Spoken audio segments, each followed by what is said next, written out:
Et bonjour à tous et bienvenue sur Radio Ecam pour ce premier podcast de l'année 2024-2025. Aujourd'hui, on accueille Augustin de la communauté chrétienne. Augustin, je te laisse te présenter pour nous dire qui tu es.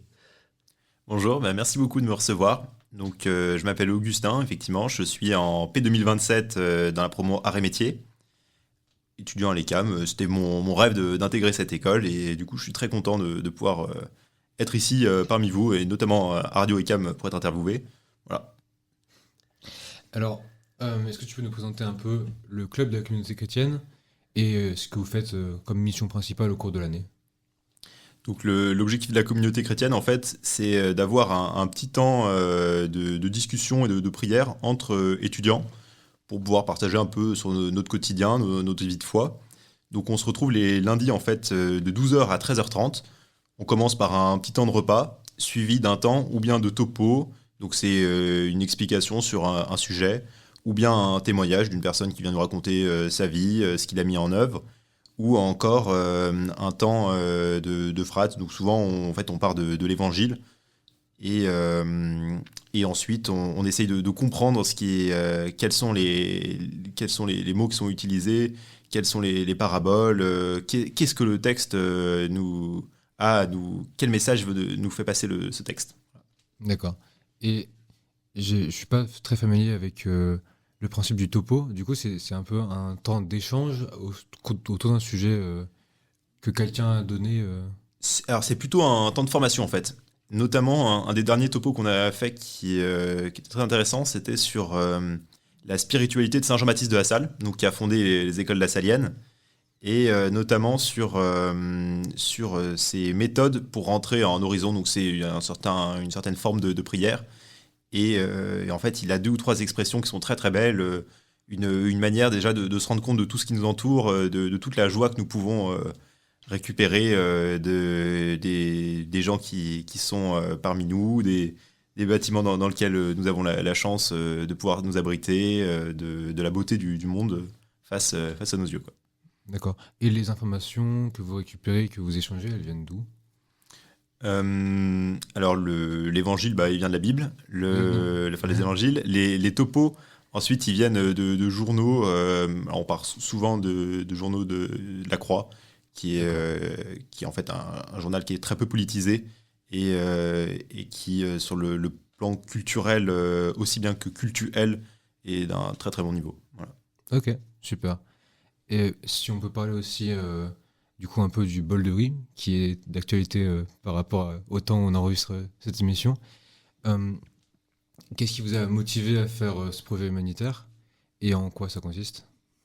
Alors en fait, les bols de riz ont souvent lieu le vendredi saint, donc c'est un jour très important pour tous les chrétiens du monde, puisqu'en fait on commémore la crucifixion de Jésus.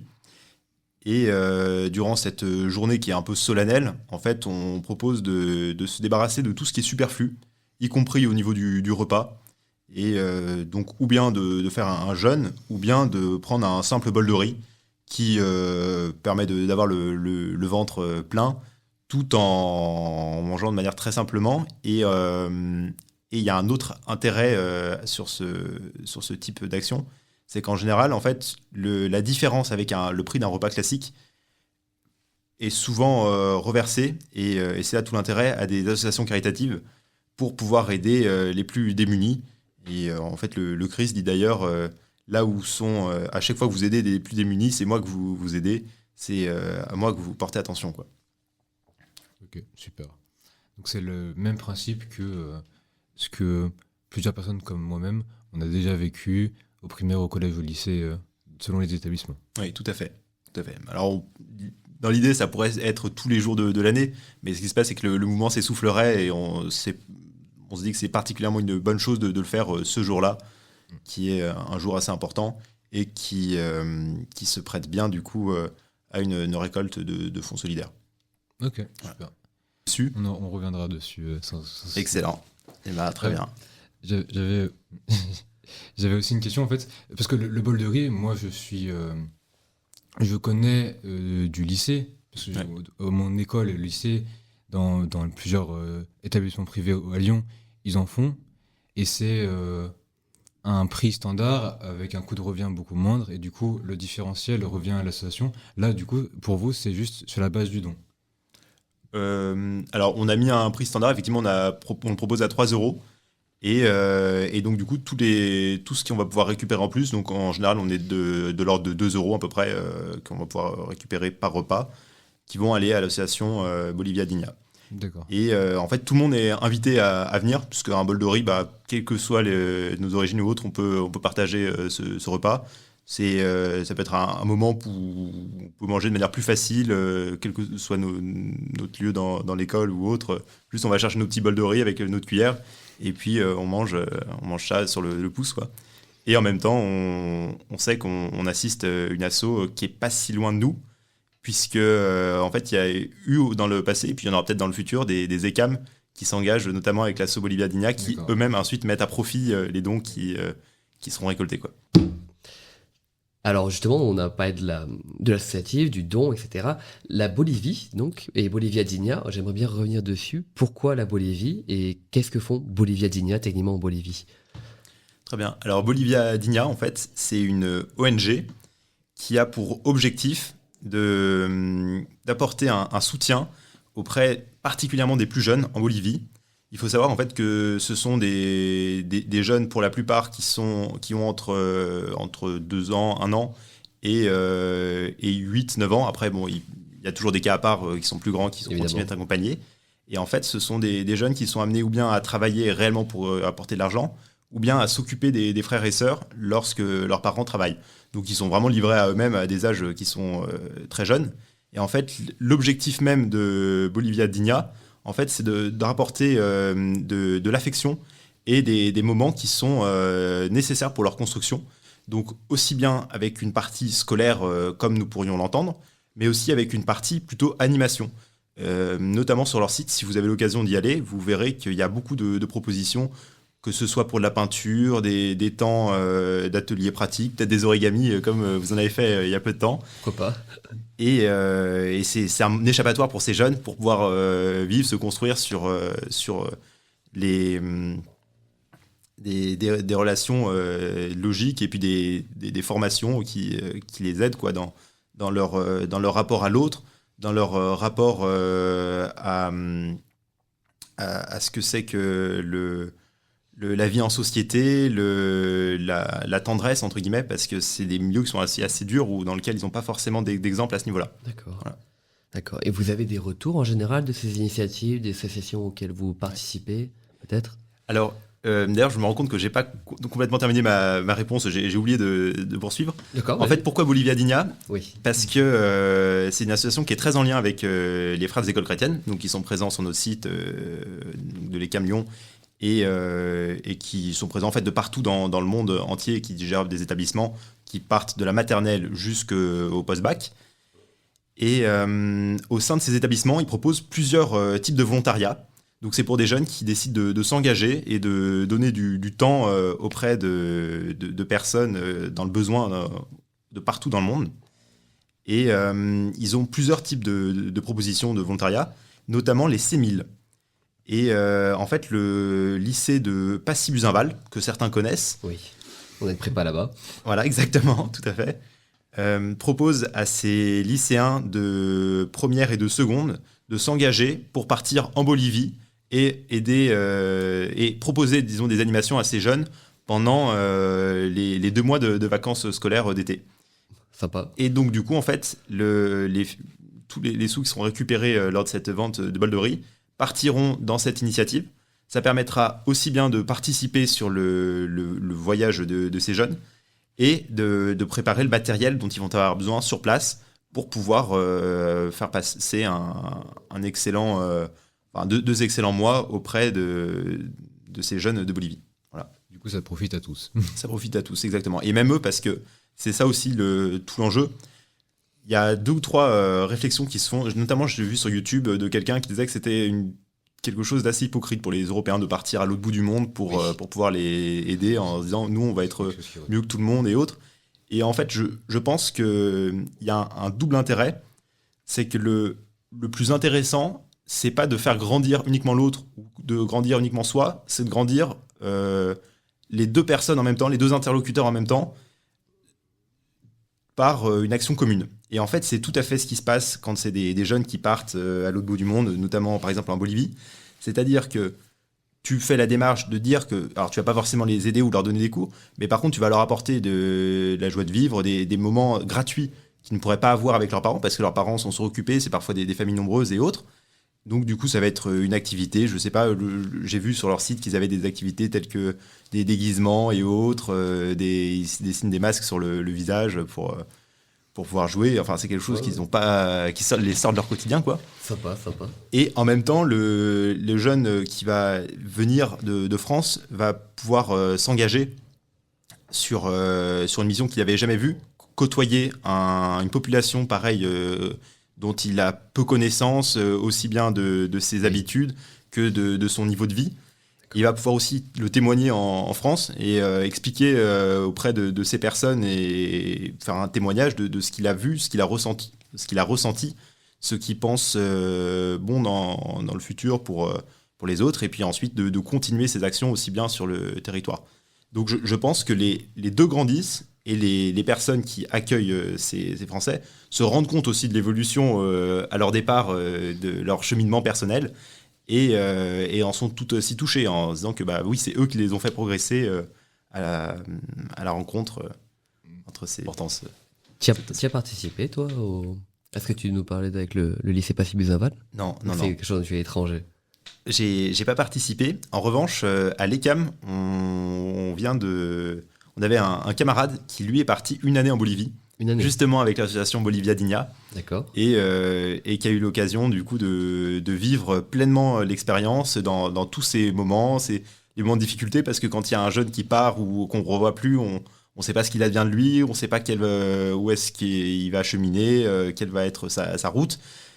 Mais en même temps, des moments de joie, l'arrivée de nouveaux jeunes, la progression qui se dessine pour tel ou tel élément de réponse. L'année dernière, donc, nous avions aussi participé au financement d'un C1000. Alors, l'objectif était différent.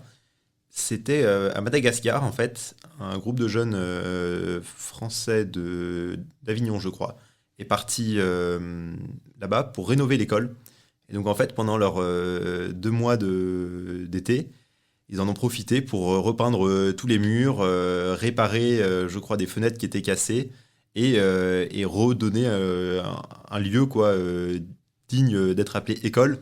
Et en fait, on pourrait se dire, c'est un peu du superflu, c'est du matériel, mais pour un jeune qui va passer quand même de nombreuses heures durant l'année scolaire, c'est quelque chose d'hyper important. Il faut qu'il ait envie d'aller dans cette salle de classe, qu'il se rende compte de l'importance de ce lieu pour son futur, pour toutes les normes sociales qu'on y apprend. Voilà. C'est super important d'avoir un lieu d'apprentissage qui est suffisamment propre, suffisamment bien structuré pour pas être dérangé juste quand on est en cours, de pas avoir des coupures d'électricité, juste une ampoule qui grille, un courant d'air qui fait s'envoler toutes les feuilles, c'est jamais cool, mais du coup si les fenêtres sont cassées, c'est un peu problématique. Et même juste la peinture, ça donne un peu de chaleur, de vie dans le lieu, et pas juste un squat. C'est vrai, ça. Tu as commencé à parler des projets que vous avez déjà passés l'an dernier. Donc l'année dernière, vous avez financé un projet à Madagascar. Tu étais déjà là les années précédentes, ou est-ce que tu as entendu parler de ce qui s'était fait, ou est-ce que c'était votre premier bol de riz l'an dernier? Je ne sais pas. J'ai été présent effectivement l'année dernière. D'accord. Et j'ai pu participer à ce bol de riz. Et l'année dernière, nous avions déjà fait une récolte de dons pour Bolivia Digna. Mais cette fois-ci, c'était en décembre, lors d'une vente de crêpes. Donc, côté organisation, comment ça se passe? Comment les membres du club participent? Comment vous formez la chose? Comment se forme votre projet, concrètement? À partir du moment où Cyrielle valide l'événement, on commence à regarder quel va être le matériel qu'on va mettre en œuvre, quels jours vont être les ventes. Donc, dans notre cas, on aura une vente le mercredi et une vente le vendredi, parce qu'en fait, ce sera le vendredi des vacances et on a peur qu'il y ait peu de monde. Et ensuite, en fait, sur notre groupe WhatsApp de ACC, on demande qui sera présent entre midi et 2 pour aider au service et à la cuisson du riz, même si ça relève pas de compétences de cuistot, quoi. Et ensuite, on le distribue, donc c'est assez simple. Et l'avantage du bol de riz, c'est que ça peut être mis en place très très facilement.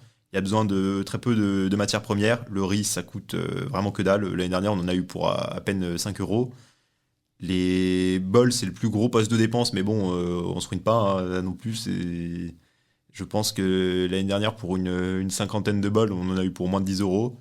Et ensuite, il y a les pommes qui sont le seul, entre guillemets, comme ça, périssable. Donc l'idée, c'est vraiment de mesurer à peu près quelle va être la quantité de pommes pour pas qu'elles s'abîment. Sinon, le riz, on pourra le garder pour l'année prochaine. Très bien, très bien. Donc chacun peut donner du sien, c'est quand les gens sont disponibles, etc. Ouais, quand on veut et quand on peut. Ouais. Donc pour les gens intéressés, il faut s'inscrire avant, on peut venir sur place pour payer. Comment ça se passe pour quelqu'un qui veut prendre un bol de riz? Il y a une cagnotte sur Alloasso qui a été mise en place par l'AUI. Et comme ça, vous pouvez payer directement dessus. Il va y avoir des affiches qui vont arriver dans quelques jours avec un QR code et puis vous allez recevoir un mail avec des liens dessus. D'accord. Alors vous avez reçu les mails d'ailleurs. C'est vrai. Et si on oublie, on peut quand même venir sur place Et ou vous pas? pouvez quand même venir sur place. Oui, on mettra en place. Pas de dans les kits. problème alors pour personne. Est-ce que tu aurais des conseils peut-être à donner à d'autres gens qui veulent lancer des projets humanitaires ou est-ce que je sais pas, on n'est peut-être pas assez avancé en vrai pour cette question-là, je sais pas. Si, c'est une très bonne question. C'est excellent. Pour faire des projets humanitaires, en fait, l'intention est globalement toujours louable. Et donc, ça sert à rien de vous restreindre. Je pense que dans un projet humanitaire, faut pas vouloir se mettre des défis en disant voilà, faut que je passe telle barre, faut qu'il y ait tant de personnes, faut que je m'engage sur tant d'heures. Non, c'est l'idée de l'aide. On est tous humains. Et donc, du coup, en fait, cette aide, elle vient de notre cœur. Et c'est pas quantifiable. Donc, du coup, il faut s'engager pleinement et le faire réellement. Vaut mieux le faire réellement et peut-être moins que le faire à demi et s'engager pendant très longtemps. Et ensuite, vous pouvez tout de suite lancer votre petit projet. Ce qui peut être plus simple au début, c'est de se retrouver auprès d'assos, notamment sur Internet ou dans nos quartiers à Lyon. Il y a plein d'assos et je pense particulièrement à l'aide aux devoirs qui est très recherchée. Et puis en école d'ingé, je pense qu'on a largement les capacités et la possibilité d'aider des jeunes, notamment sur les matières scientifiques, ce qui peut leur apporter beaucoup dans leur développement. Oui, au niveau peut-être de la transparence des fonds, de leur utilisation, est-ce qu'il y a un dispositif mis en place pour s'assurer que les sous vont bien là-bas? Ou est-ce que c'est encadré par les frères chrétiens de la salle ou l'association elle-même peut-être? Oui, effectivement. Donc déjà, tous les sous passent par Helloasso. Et donc, au niveau de l'ECAM, avant, c'est vrai qu'on passait par Lydia, parce qu'en fait, c'est très simple à mettre en place. Le jour même où on se réveille et paf, on peut faire la cagnotte. Oui. Et Madame Tessier nous a bien demandé qu'on passe par Helloasso, qui en fait est... Au début, j'avais un petit doute, mais en fait, non, c'est hyper pratique. Tu peux aussi voir le nombre de personnes qui se sont inscrites, si elles ont déjà payé le repas, et donc du coup, on peut leur donner directement. Et en fait, une fois qu'on comprend comment ça fonctionne, il n'y a pas à dire, c'est génial. Et ensuite, les sous qu'on aura récoltés, donc ce sera l'AUI qui fera le versement directement sur une autre cagnotte à l'OASO, qui cette fois-ci est celle du projet C1000 de l'association Aider pour ensuite l'ASSIO Bolivia Digna et pour ce projet avec des jeunes du lycée de Passy-Buzinval. Et donc du coup sur Helloasso, je ne sais pas si vous connaissez le site, mais on voit la cagnotte à combien elle en est. Oui. Si on jamais le met visible, et donc du coup tu vois que ça a avancé. D'accord. Et pour après forcément tu sais pas chaque ligne à combien quel a été le prix de tel pot de peinture ou autre, ça Oui. tu l'as pas. Mais en revanche, l'année dernière, ça j'en ai peut-être pas parlé aussi, mais lors du dernier bol de riz, on avait aussi financé un C1000, donc je vous ai dit à Madagascar. Oui. Et c'était plutôt sympa, ils nous envoyaient des petites photos du projet, de l'avancement, des travaux qu'ils avaient réalisés. Et je pense que d'ailleurs on les affichera à côté du stand de bol de riz pour remercier toutes les personnes qui ont participé l'année dernière. Eh bien, merci à toi pour ces réponses, cette participation. Merci à tous de nous avoir suivis sur ce premier podcast de l'année. Est-ce que, Augustin, tu as peut-être un petit mot de fin pour nous? Merci beaucoup de m'avoir invité. Et effectivement, vous êtes les bienvenus mercredi 16 et vendredi 18 avril pour le bol de riz en face de l'amphi I08. Eh bien, merci à toi.